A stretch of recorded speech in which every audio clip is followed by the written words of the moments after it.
I'm a survivor of deep depression. You wouldn't know it looking at me now. Life is great. But I was on a 15-year struggle to find the right medications, the right treatment, the right doctors that could help me through it. It first came on when I was in the peak of my career. I loved my job. I was doing great. I had one kid through college and two more kids in school. And I had a little health issue with my hearing, and I got down about that. And then it just got worse and worse. And I tried everything to overcome it. I felt like I was capable to overcome it. I wanted to. I was smart enough to overcome it. I was going to whip that thing. But as it went on, I spent more time on the couch. I spent less time doing a good job at my job. I was just not functioning very well. I tried everything except ask for help. I didn't want to ask for help. I didn't want it to be in my healthcare record that I had a mental illness. I didn't want anyone to know, any of my friends, any of my coworkers to know that I tried to get treatment for that. I didn't know if it would affect my insurance in the future. And so my own stigma, in a way, kept me from getting treatment for a couple of years. It got worse. It got so bad. And I was trying so hard. I didn't want it. I didn't ask for it. And it just happened. So one day, my wife asked me, if you could have solved this, you would have done it by now, don't you think? And that question made me really realize that it was a losing battle for me without getting help. And it was like a load lifting off my shoulders. And I said, yes, I need to see a doctor. And by that time, I was almost not functional at work. I would drive into work and park in the parking garage and just sit in my car for an hour or two. People thought I was a slug. I'd lay on the sofa all day long. What a lazy guy. Jerry, snap out of it. Jerry, here's something to be happy about. I couldn't get out of it. I wanted to, I couldn't.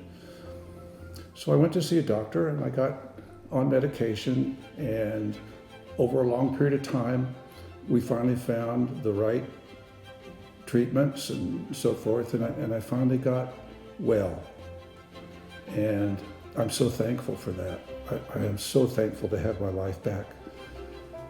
And I'm thankful now that NAMI gives me the opportunity to share my story and let people know that if you're having issues dealing with your life and you're not able to shake it, get help. Please get help. Please ask for help.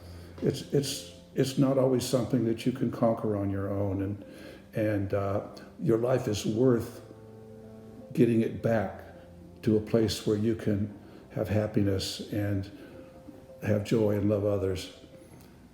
And I'm working with NAMI to help other people realize that. We have to end the stigma. We have to be able to talk about it.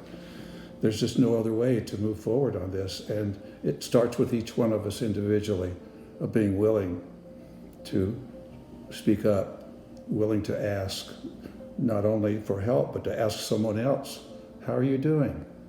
How are you feeling? What can we do to help? Have you thought about seeking treatment? The pandemic has affected me because I'm now retired, and I didn't have enough to do.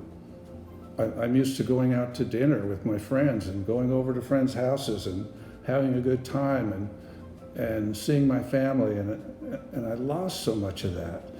And so I could feel myself deteriorating in a way. I could feel myself wanting to do less and less.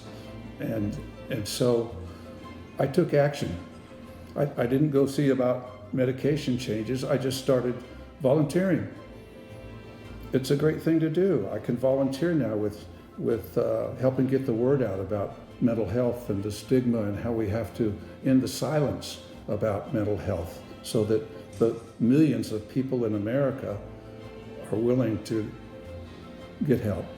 I learned a lot through this experience over the many years that I dealt with it. I learned that mental health issues are not character problems. It's not that someone is lazy or unmotivated.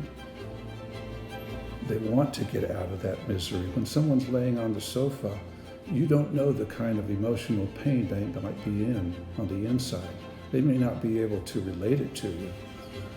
It can be so bad that it's so painful that they just want to end their life to get out of it. It's a desperate place to be. It's not sad. It's so far beyond sad. It's painful. And I don't want anyone to feel that pain. I especially don't want children to feel that pain. And so anything I can do to help people seek treatment, that's what I'm going to do.